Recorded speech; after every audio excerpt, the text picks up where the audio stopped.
I always feel the need to direct these talks actually to the family and friends of the artists rather than the artists, and I'm trying to figure out why that is. Probably because the artists are, have heard enough from me already. They really have, like they really have heard enough from me already. And just a moment ago, someone said, are these your students? And I said, yeah, I think so. In that vague way, I kind of, they're already not becoming your students at this moment, which is good. Good for them, lucky for them. But I was sort of thinking about how to get this talk going, and I was remembering my own, the first time I saw properly all the work I had installed for my own MFA exhibition in a setting like this, you know. And I was walking around, and it was the most horrifyingly deflating experience of my whole 2-year graduate period. Walking around thinking, that was it? That's the work? That's what I did? I've been talking for 2 years. This is the work. There's a very sort of awful, I can't quite explain it to you, except that it was like having a verb turn into a noun really, really fast. You know, it was extremely stultifying, stopping. Suddenly, in 1 minute you're driving the car, the next minute you are a car accident. And I thought, okay, this is it. This is all I've done. So that when all my well-meaning relatives and friends show up and say, so what do you do? Anyway, you're an artist, what do you do?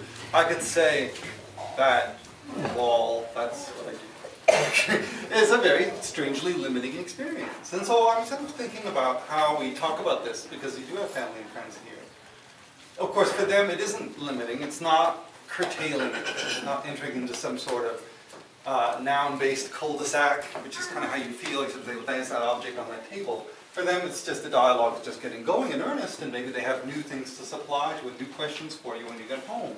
And that's a terrific, marvelous thing. So, but I also want to supply you with some answers, in case you don't have them right now, in case you're just getting over this experience, you graduates, when you get home and people are saying, so, I still don't know what you do. And you have to talk about what you do. I thought I could supply some last-minute suggestions. So, yeah, it's curious. I mean, for me, when I go around the room, when I look around the room, I experience a lot of different feelings. But overall, one of the feelings I get is always that feeling like, oh yeah, this is an art school. That's why we're here. That's what this room is. That's what we're doing here. Which always leads me to the next question, which I have to deal with for my in-laws and friends and relatives, which is, what is an art school? What do you do over there? What have you got them doing? What do you do for 3 hours at a time? And I was thinking about this as I was riding my bike over here, actually. You know, what do we do in art school? Like, what are we actually about here? What is art school? What's it for? And it's not a modern art school, the way we teach art now, and the way everybody here, what they've all been forced to go through. You heard about fear upstairs and all these other things. I mean, what you're forced to go through is probably not that different than it's been for about 100 years. Maybe a little bit longer, but basically like 100, 150-year experience. Modern art school hasn't changed that much. And this led to a whole side tangent about all the jobs I've had that are basically gussied up 19th century jobs. Like I was thinking, you know, I worked as a fisherman for a while. That hasn't changed much since the 19th century, at least. You know, I worked as a funeral parlor assistant for a while. That hasn't changed. The antiseptics have gotten more intense. But basically, that job hasn't changed much. And so, what do you do at art school? What are we doing with people? What are we teaching them? And I thought, well, you're kind of trying to get people to have a conversation, you know, get engaged in this conversation. And just recently I saw Malcolm McLaren, who helped start the Sex Pistols. And he was talking about how he started art school at St. Martin's College by accident. He was hiding from somebody in an alcove, and he saw these women going into the building, and he thought, well, what are they doing? What's that building for? So he went into the art school, and that's how he started art school. So that was great, a wonderful story. And he said, you know, when he emerged, he was really fueled by this whole idea from Baudelaire, and the painter of modern life, so again, about a little over 100 years old, that to be an artist is to be an amateur, which I really like very, very much. I know if you've been through this program, we know there's a whole series of discussions about why you might study art. You might study to be a more creative corporate thinker. You might study it to be a more flexible engineer. You might study it so that you can have a kind of way of socializing your ideas in concrete, task-oriented settings. And if you get all those things out of art school, good for you. I think that's wonderful. But if all you emerge from it is some kind of intense amateur, I'm fantastically happy for you. I'm really interested in amateurism as a fuel for getting things going. That's sort of the basis on which I'd like to briefly talk about the work we're going to look at here. And this is not a put down. It's to me a congratulatory thing to say. Look at this work here on the table. This work by Marion. As a teacher, it's curious. You form buffers and barriers to what people tell you passionately they're doing. So artists will come to you and say passionately, I'm thinking of putting this piece up on the wall. The work is falling apart. What am I going to do? You know, will it work on a table? Will it work? We'll all sit around talking about this, as if we were talking about, will Ireland ever be a free state? Will my horse win the horse race? Is this going to happen?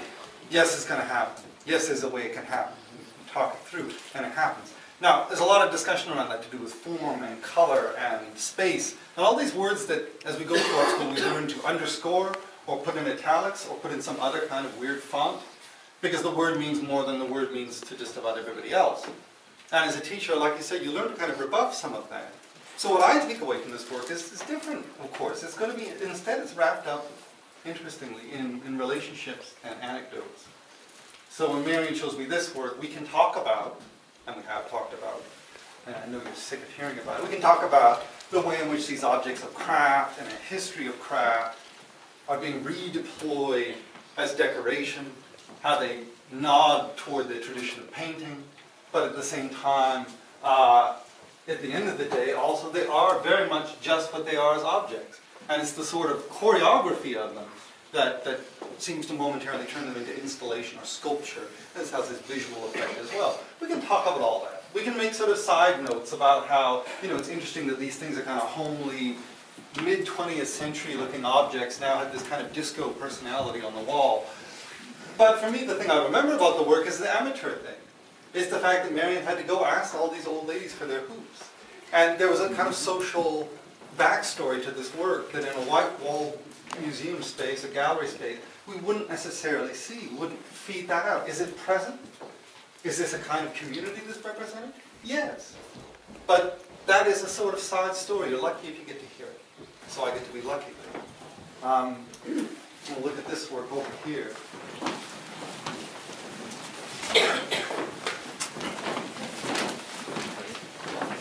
One of the really curious things about teaching painting is, you know, you always have to teach things that you're really not prepared to understand at all.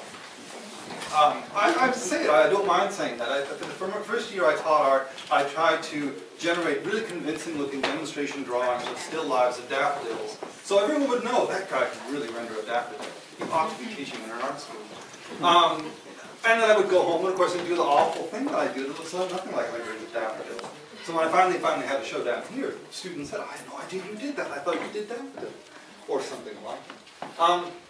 You know, we were looking at these works that Anne-Marie had done, and she had done this grid of these images in repetition. And as you know, they're from these daily photographs or periodic photographs, which is then set out like a task to become a painting.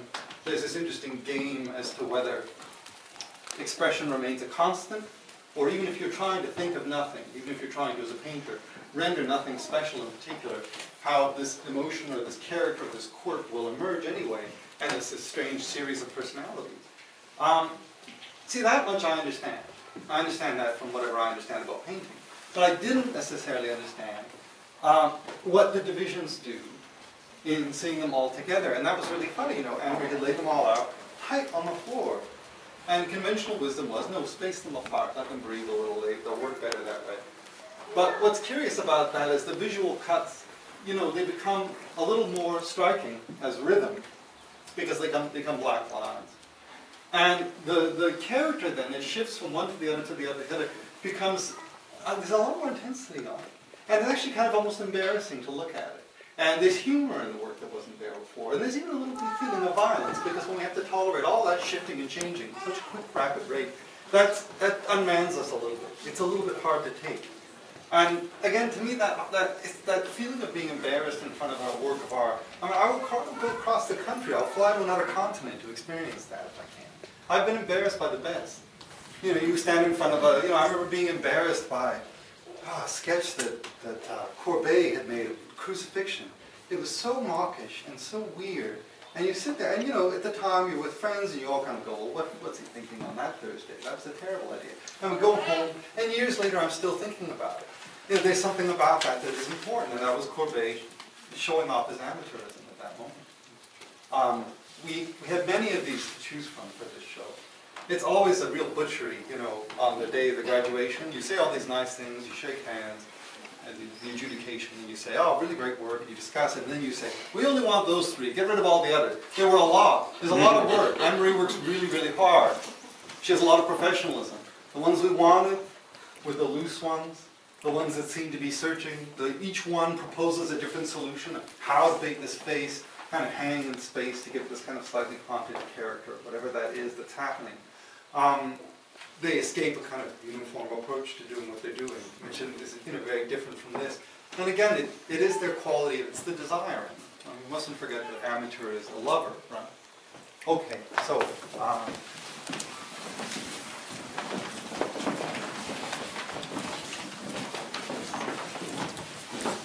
see, this is about as close as I can physically bear to get next to this work. And if we were actually in a white, empty space, I would be nowhere near this close. I would be about right where Marion is over there, looking with my head turned at a three-quarter angle and a notepad and various other kinds of protective prophylactic devices. Because it's a very intense artwork. I gotta say, one of the things that to me is so important about work is, I'm trying to figure out how to say this.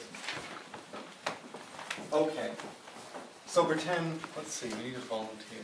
And someone who isn't like, so you two won't do because you make too much art. Okay, John, come on over. All right, so let's say we take John here and we say to John, so John, nice work, what's your work about? Okay, so poor John, right? This is not an easy thing to do. What we're both trying to do you know the wonderful story where the guys are all blindfolded and in the dark and they're trying to tell you what an elephant feels like? Someone touches the tail and he says an elephant is made of rope. And somebody else touches the leg and he says it's a tree trunk. And somebody else, they say all these things. And, you know, the lovely thing, the reason I like that story is because no one person is responsible. John, I can grab him by the arm, or I could grab Helen, I could grab... None of you are responsible for trying to stand in front of this work. Sarah is responsible, which I think is just terrifying. I'm really interested in the fact that, I'm sorry to do this to you, but you know, she did a closet. You sort of think that she makes elephants, invisible elephants. You know the expression, the elephant in the room, right? You know, like we all want to talk about the elephant in the room, nobody wants to talk about it. So here we've got like an elephant-ish size of space here, and all the sort of tracings of what that elephant looks like, what it feels like, what it's like to touch that elephant and run your hands over that elephant. What I think the sort of slogan that ought to be attached to what Sarah does, not so much just the individual marks, which are great, but the choice to exhibit them all together, or the choice with that drawing to say, all right, this is it, it's finished. Once she cut one of them up, that's another amateur side story I know and you don't know, is that one day she said, I'm just going to cut one up, what do you think? Here I go. And we all stood there going, oh, watching her cut one up, cut it in pieces, you know, just smiling, we're all enjoying this moment. And it was an interesting thing. But I was kind of thinking about the idea of having this whole drawing all by itself. It's got to stand for all those things, and it's got to kind of cohere, it's got to kind of come together. And be a sort of body, like a substitute body. When you're standing, it's like you're standing in front of a person. That takes an awful lot of nerve. Unless I'm standing in front of Tanta's work too. Because if I talk to you about Sarah's work as something kind of invisible, and you look at it, you look at that wall with the drawing, it's very attenuated. This, on the other hand, is like a lot of everything. When I think about Tanta's work, I always think about the phrase, the works. Like, give me one with the works. Like, there's just, what will enter, what won't enter. You know, it's all here. It just keeps going. It just keeps sort of rambling on. There'll be more later. It won't really run out of it anytime soon. The desire to sort of bring it all together, to say too much, to say everything that can be said, but then say more, and to keep on going. This is sort of an amateurish desire too. It's a compulsive quality, right? The reason I want to bridge Sarah and Tanta's work is to say, I see them both as compulsive, no doubt, but I don't see them as victims of their compulsion. I see them as compulsive but calm. And I think that's a remarkable thing to be able to do. It takes a lot of, as Wendy said earlier, resilience. You know, here it takes, of course, ferocious physical energy to bring all this material together. But don't please be deceived and think that that doesn't take ferocious physical energy too. Okay. Just about done. Oddly enough, what I'd like to end is on the subject of table manners. I want to talk briefly about table manners. Because I was saying to my son today about his own table manners. I said, can you not remember from one day to the next not to eat that thing on your lap? Can he not? He can't. He won't. And then he looked at me, because he's heading into puberty, that looked as if to say, I'm going to remember for 2 more minutes and then I'm going to forget. And then you'll have to remind me all over again because this is just ridiculous. I'm not interested in a world where I can't eat on my lap. Period. And I'm pretty sure there's more people that agree with me than that agree with you. That was summed up in that look briefly. It took about 1/10 of a second, that look. And I was thinking about, like, well, why am I trying to get them to learn table manners? And this is the same question I have, and I think, why am I teaching in our art school? Like, what do we want out of our students? What do we want from these people? We seem to ask an awful lot. They don't always know why they're here when they're here. And please don't be deceived and think that I know why they're here. I can spot several people, a nice handful of people, who I know are doing interesting, sophisticated things that are worthy of your attention, and they came with highly reduced senses of what they thought they wanted to do, so that they could verbalize. So, how did this conversation start? What are they doing here? What am I trying to do with them? Why am I talking about table manners? This is a toughie. I'm going to do my best. Baudelaire is the one who talks about amateurism in art making. He's also the one that says that the artist is a kind of rag picker, which is an interesting thing to think about. Have you heard that idea? The artist is the person who kind of gleans the rags off the streets. I used to really find that insulting and annoying. I kind of thought it was like romantic and dramatic to call the artist that. But then I found out why they were collecting the rags. Do you know why? To make paper. I thought that was interesting. It's a basic subsistence form of income. You're doing it to actually make paper because that's how they used to press their paper together. And then I thought, well, that's fascinating because then you have these people that can conceive of anything they see on the street as being potentially turning into paper, which I love that idea because I use a lot of rags myself. And I kind of thought, well, aha, that's a thing. That's going to become something. That could actually have a life. That's a hard imaginative transit to keep going on a regular basis. I laud it to say it takes stamina and resilience. It does take those things. It takes nerve, it takes energy, we say courage upstairs. It's very true, all of that is true. And that's mostly because of social pressures. It is true that it takes all those things. But if you don't have manners, then you won't know how to greet these things politely. You won't know what you can do with them. You won't give them the benefit of the doubt. You won't have patience. That's what people have learned here. The people who came here, they had good manners to begin with. I want to make that clear. But that's what we're here to teach them, a kind of courtesy and exchange.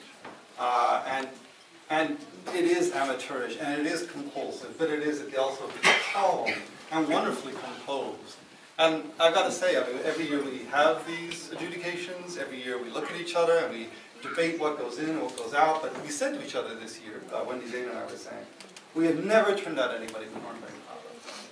And I'm really happy to say that.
We had a huge house there.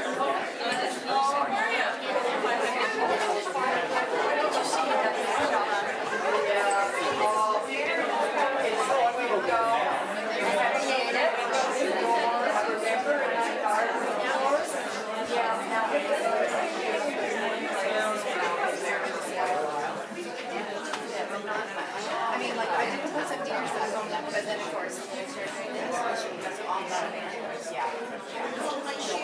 Yeah.